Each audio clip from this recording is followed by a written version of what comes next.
Hello friends, तो आप सभी का स्वागत है आपके अपने YouTube channel MB genius Hindi medium में। तो आज के इस वीडियो में हम लोग क्लास 10th का इकोनॉमिक्स का चैप्टर नंबर 1 का जो शेष टॉपिक बच गया था उसको इस वीडियो में हम लोग कंप्लीट करने वाले हैं। लेकिन इसमें देखिए सबसे जो मज़ेदार टॉपिक कौन सा है, शरीर द्रव्यमान सूचकांक।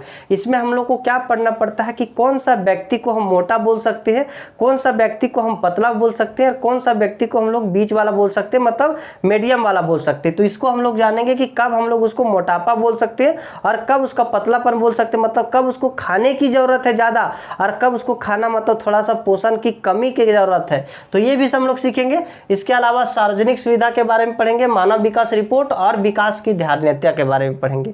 इसका प्रीवियस टॉपिक में हम लोग क्या पढ़े थे, तो सबसे पहले देखे थे कि विकास क्या होता है। इसके बाद देखे थे कि अलग अलग लोगों का विकास का लक्ष्य अलग अलग होता है और कभी कभी देखते थे कि एक ही काम के लिए किसी के लिए वो विकास लगता था और किसी के लिए क्या लगता था कि विनाश लगता था। उसके बाद हम लोग राष्ट्रीय विकास को समझे थे। उसके बाद राष्ट्रीय विकास में अब विकास तो कर लिए देश को, फिर तुलना करने के लिए सीखे थे कि कब हम तुलना कर सकते हैं और किस बेस पे तुलना कर सकते हैं कि ये देश ज़्यादा गरीब है, ये देश ज़्यादा अमीर है, कौन सा स्टेट का स्थिति अच्छा है, कौन सा स्टेट का स्थिति खराब है। तो इसके लिए हम लोग औसत आय को पढ़े थे।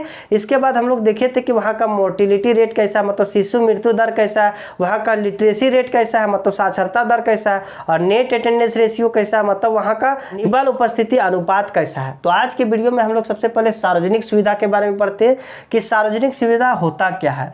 तो वे सभी सुविधा जिसे सार्वजनिक तौर पर यूज किया जाता है। सार्वजनिक तौर पर मतलब क्या, लोग मिल करके जिस चीज को यूज करते हैं उसी को सार्वजनिक सुविधा बोला जाता है। तो सार्वजनिक सुविधा क्यों जरूरी है, मतलब क्यों चाहिए हम लोग को सार्वजनिक सुविधा, क्यों हम लोग मिल करके यूज करते हैं। ये तो बात बनती है ना कि क्यों हम लोग यूज करते हैं मिल करके यूज करने से क्या होता है, ये सार्वजनिक सुविधा जो है सस्ता पड़ता है। क्या पड़ता है, सस्ता पड़ता है। अब सस्ता कैसा पड़ता है वो देखिए। अब मान के चलिए कि अगर आप लोग का गांव में मतलब असुरक्षा महसूस हो रहा है तो उसके लिए गार्ड की ज़रूरत है। तो गार्ड रखिएगा ना, तो सब अपना अपना एक गार्ड रखा है। एक हम अपने पर्सनल अपने घर के लिए गार्ड रखिए, मेरा पड़ोसी भी ये गार्ड रखा है, मेरा दूसरा पड़ोसी भी ये गार्ड रखा है। तो इस तरह से सबका पेमेंट अगर जोड़िएगा तो कितना हो जाएगा, बहुत ज़्यादा होगा। लेकिन अगर सब कोई हम मिल करके क्या करेंगे, एक दो गार्ड रख लेंगे और उसी को पेमेंट करेंगे तो हम लोग को सस्ता पड़ेगा या महंगा पड़ेगा, बताइए। सस्ता पड़ेगा या महंगा पड़ेगा, सस्ता पड़ेगा ना। तो इसीलिए सार्वजनिक सुविधा का यूज किया जाता है। जैसे मान के चलिए अगर हमको गर्मी लग रही है तो हम पंखा को खरीद लिए, क्यों, क्योंकि इसमें ज़्यादा कॉस्ट नहीं पड़ता है। लेकिन हमें अगर कहीं जाना है, जैसे हमको जाना है कहीं डिस्टेंस में जाना है तो उसके लिए चाहिए बस। तो हम क्या बस को खरीद सकते हैं, बस को खरीद नहीं सकते क्योंकि वो बहुत ज़्यादा महंगा पड़ जाएगा।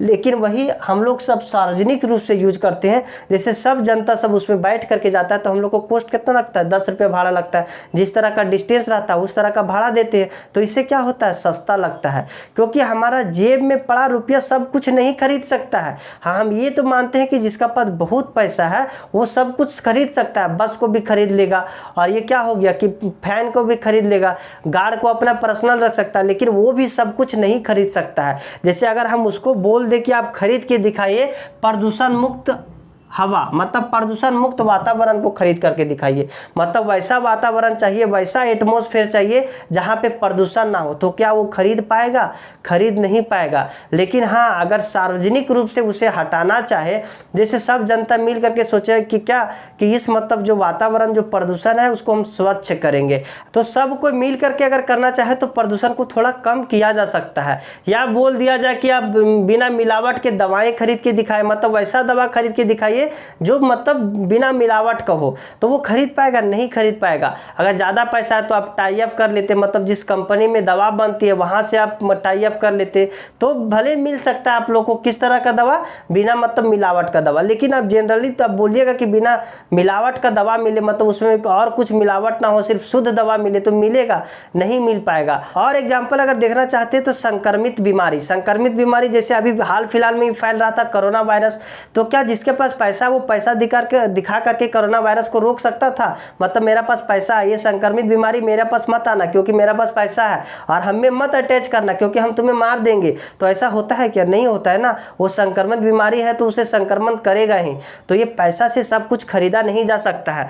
तो सार्वजनिक सुविधा क्यों जरूरी होता है? क्योंकि ये सस्ता होता है, और ये सस्ता होने से क्या होता है कि अगर मान के चलिए इधर मेरा पैसा बच रहा है, इधर मेरा पैसा बच रहा है, तो हम और दूसरा चीज़ में हम इसका इम्प्रूवमेंट कर सकते हैं ना, और कुछ दूसरा हम कर सकते हैं। जैसे यहाँ पे हम गार्ड लगाए, मतलब सार्वजनिक गार्ड लगा दिए, जिससे हम लोग को पैसा मिला, तो उस पैसा से हम और ज़्यादा विकास कर सकते हैं। किस में विकास कर सकते हैं? जैसे यहाँ देखे थे किसी स्टेट में शिशु मृत्यु दर ज़्यादा था, तो उसमें हम लोग इम्प्रूव कर सकते हैं। या वहाँ लिटरेसी रेशियो कम था, जैसे मतलब साक्षरता दर कम था, तो ये सब मामले में हम फिर क्या कर सकते हैं? इसको इम्प्रूव कर सकते हैं। तो ये था सार्वजनिक सुविधा। अब आता है शरीर द्रव्यमान सूचकांक, इसे बोला जाता है बॉडी मास इंडेक्स। क्या? Body mass index, BMI। तो BMI कैसे निकलता है? तो BMI निकालने के लिए देखिए, BMI निकालने के लिए सबसे पहले ऊपर में चाहिए वजन। क्या चाहिए? वजन।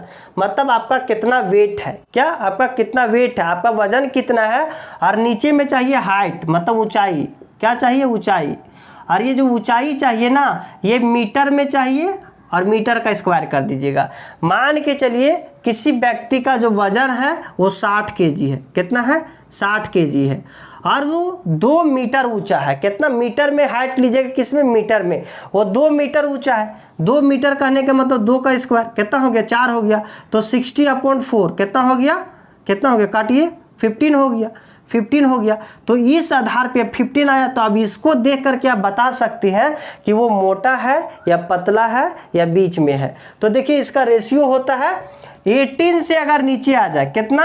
18 से अगर नीचे आ जाए तो उसे पतला माना जाता है। क्या? पतला। मतलब समान स्थिति, समान से भी नीचे, समान से नीचे। और 18 to 25 के बीच में आता है तो उसे समान माना जाता है। समान माना जाता है मतलब ये बीच वाला एवरेज माना जाता है। और जो 25 से ऊपर आता है, जिसका ये बॉडी मास इंडेक्स 25 से ऊपर आ जाता है, तो उसे बोला जाता है मोटा, मतलब समान से ज़्यादा। अब जिसका कम आया उसको खाने की ज़रूरत है, उसको पोषण की ज़रूरत है क्योंकि ये पतला है। और ये जो बीच में है उसको तो काम चलेगा, लेकिन जो थोड़ा सा मोटा है उसको क्या करना होगा? थोड़ा सा इसका कम करना होगा। तब किसी का भी बॉडी मास इंडेक्स से पता कर सकते हैं कि वो किस कैटेगरी में आता है। तो ये था बॉडी मास इंडेक्स। अब हम लोग देखते हैं कौन सा? मानव विकास रिपोर्ट। मानव विकास रिपोर्ट में देखते हैं, जैसे ये किस में आया?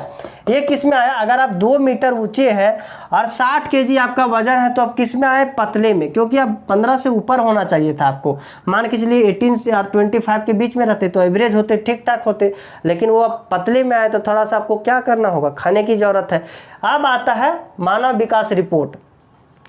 अब मानव विकास रिपोर्ट क्या होता है और इसे कौन जारी करता है? सबसे पहले बात ये आती है। तो मानव विकास रिपोर्ट में क्या देखा जाता है कि मानव का विकास कैसा हुआ। जैसे हम लोग इससे पहले क्या पढ़े थे कि वर्ल्ड बैंक द्वारा जो था, विश्व बैंक जो था, वो किससे तुलना कर रहा था? देश को वो तुलना करता था औसत आय से। लेकिन औसत आय जो है सो परफेक्ट है, लेकिन इसमें कुछ असमानता को छिपा देता है। जैसे इसमें ये सब नहीं बताया जाता है कि इसका मोर्टिलिटी रेट कैसा है, मतलब शिशु मृत्यु दर कैसा है, वहाँ का साक्षरता दर कैसा है, लिटरेसी रेट कैसा है, नेट अटेंडेंस रेशियो वहाँ का कैसा है, तो ये सब नहीं बताया जाता है। लेकिन ये मानव विकास रिपोर्ट है, इसमें क्या क्या बताया जाता है? तो इसमें स्वास्थ्य के बारे में बताया जाता है, शिक्षा के बारे में बताया जाता है, और औसत आय के बारे में बताया जाता है। कौन सा? औसत आय के बारे में बताया जाता है। तो इसमें तीनों चीज़ बताया जाता है। और ये जारी कौन करता है? तो ये जारी करता है यूएनडीपी जारी करता है, यूनाइटेड नेशन डेवलपमेंट प्रोग्राम। तो यूएनडीपी के द्वारा जांच किया जाता है, मतलब इसको पब्लिक किया जाता है। और इसमें स्वास्थ्य के बारे में भी आंकड़ा रहता है, शिक्षा का भी आंकड़ा रहता है, और औसत आय के बारे में भी आंकड़ा रहता है।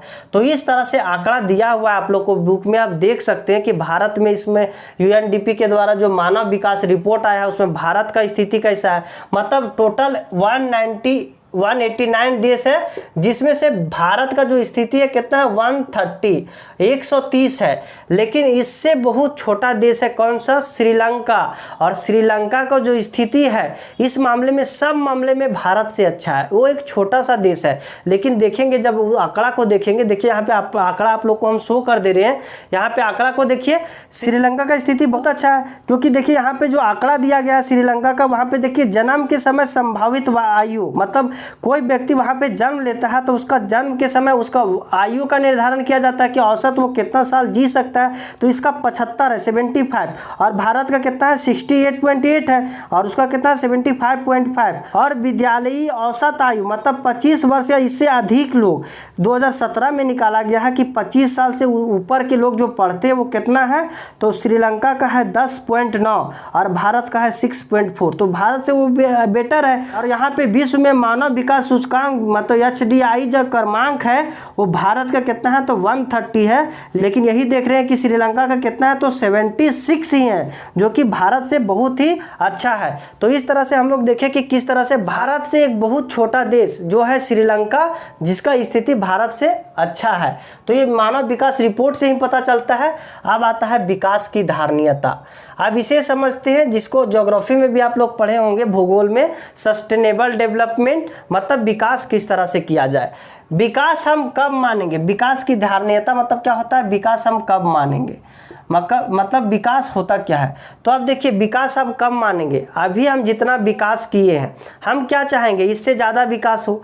कभी हम ये सोचेंगे कि हमारा विकास अब इससे कम हो, ऐसा नहीं ना सोचेंगे। तो विकास का धारणीयता का मतलब यही होता है कि कभी भी ये सोचा जाता है कि विकास अब इससे कम ना हो और इससे ज़्यादा हो, इससे कम ना हो। जितना है उतना रहेगा तो चलेगा, लेकिन इससे ज़्यादा हो सकता है, लेकिन इससे कम कभी मंजूर नहीं, कतई मंजूर नहीं है। और इसमें क्या देखा जाता है कि ये विकास करने के चक्कर में, क्या विकास करने का चक्कर में जो मेरे आने वाला पीढ़ी है, मतलब जो मेरा संतान होगा उसको भी तो चाहिए। जो मेरा बाबूजी के द्वारा धन मिला है, मेरा पिताजी के द्वारा जो धन मिला है, तो वो किसके लिए चाहिए, उस किसके लिए छोड़ना होगा, जो मेरा संतान होगा उसके लिए छोड़ना होगा ना। ऐसा नहीं कि जो मेरा पापा दिए हैं तो ये हम जो जिस तरह मन हुआ उस तरह से खत्म कर दे, तो इसे विकास नहीं बोला जाता, ये विनाश का एक लक्षण है। तो विकास क्या होता है कि कोई भी चीज को इस तरह से यूज करना ताकि आने वाला पीढ़ी के लिए कोई संकट उत्पन्न ना हो। जैसे यहाँ पे एक एग्जांपल दिया गया है भूमिगत जल के बारे में। और भूमिगत जल क्या है, एक नवीनीकरण संसाधन। नवीनीकरण मतलब क्या होता है, जो फिर से रिन्यू हो सकता है, मतलब फिर जिसका बन सकता है, फिर से जो उत्पादन हो सकता है, तो उसे नवीनीकरण बोला जाता है। तो ये नवीनीकरण होता है, इसका मतलब ये नहीं कि हम जितना मन उतना यूज करें, जितना मन उतना यूज करने से क्या होगा, इसका मतलब लेवल धीरे धीरे घटता ही जाएगा। जैसे यहाँ पे संकेत भी दिया गया है कि 20वीं शताब्दी से ये सब का लेवल जो है सो क्या हो रहा है, धीरे धीरे घटता जा रहा है। और जल का जो स्तर है वो 4 मीटर और नीचे चला गया है, मतलब जमीन से 4 मीटर और नीचे चला गया है। तो ये संकट वाली बात है। जैसे देखते होंगे आप, कोई भी अगर बाइक ही धो रहा है ना, तो क्या करेगा, बाइक कितना पानी उसमें बर्बाद करेगा कि बाइक यहाँ पे धो रहा है, पानी पाइप चालू है, यहाँ पे बाइक में मिट्टी साफ कर रहा है, फिर भी पानी चालू है। इस तरह से इतना ज़्यादा एब्जॉर्ब करता है पानी, इतना ज़्यादा बर्बाद करता है पानी को कि उसका धीरे धीरे लेवल क्या हो रहा है, धीरे धीरे घटता ही जा रहा है। मतलब उसका वाटर मतलब कम आ रहा है, लेकिन हम कंजम ज़्यादा कर रहे हैं, मतलब पी जा रहे हैं या बर्बाद कर रहे हैं, किसी तरह से मतलब पानी को अशुद्ध कर दे रहे हैं। तो इस तरह से गैर नवीनीकरण भी होता है। जैसे हम लोग कच्चा तेल होता है, तो कच्चा तेल तो वो तो एक समाप्त होने वाला ही संसाधन है, तो उसको हम इस तरह से यूज ना कर दे कि मेरा आने वाला जो पीढ़ी है उसको पता ही ना चले कि पेट्रोल भी कोई चीज़ होता था, पेट्रोल का यूज क्या होता था। तो इस तरह से अगर यूज कीजिएगा तब क्या उसे विकास माना जाएगा, उसे विकास नहीं माना जाएगा। तो विकास की धारणीयता क्या है कि मतलब कोई भी चीज़ को इस तरह से यूज करना ताकि मेरे आने वाला पीढ़ी को कोई नुकसान ना हो। मतलब जितना हम विकास किए हैं उतना मेरा बच्चे के लिए भी रहे। ऐसा नहीं कि हम विकास करने के चक्कर में सारा जमीन मतलब बेच दिए और हम लगा कि नहीं हम मेरा पास बहुत पैसा हम विकास कर लिए, तो उसको विकास नहीं बोला जाता है। क्योंकि जो आपके मन से मिला था, मतलब जो आपको पूर्वज से मिला था, वो आपका संतान के लिए भी छोड़ना होगा। ऐसा नहीं कि जो पूर्वज से मिला, जो बच्चे से उधार लिया गया सामान, मतलब वो बच्चा का सामान है, आपका नहीं है, वो बच्चे के लिए है, आप उसका यूज नहीं कर सकते हैं। अगर आप कोई चीज़ को खर्च करते हैं तो आपको कमा के खर्च करना होगा। ऐसा नहीं कि जो पूर्वज के द्वारा मिला गया उसी को आप खत्म कर रहे हैं और बोलते कि नहीं हम विकास कर रहे हैं, तो ये विकास का धारणीयता नहीं था। तो इस तरह से ये चैप्टर समाप्त होता है। अगर आप इस चैनल को पहली बार देख रहे होंगे तो चैनल को सब्सक्राइब कर लीजिएगा, ताकि मेरे आने वाले सभी वीडियो का नोटिफिकेशन आपके पास पहुंच सके। और अगर किसी भी तरह का डाउट इस टॉपिक से होगा तो आप कमेंट सेक्शन में पूछ सकते हैं, आपका रिप्लाई जरूर दिया जाएगा। तो आज के लिए इतना ही, तब तक के लिए बाय बाय। अब मिलते हैं नेक्स्ट वीडियो में नेक्स्ट चैप्टर के साथ। तो जय हिंद, जय भारत।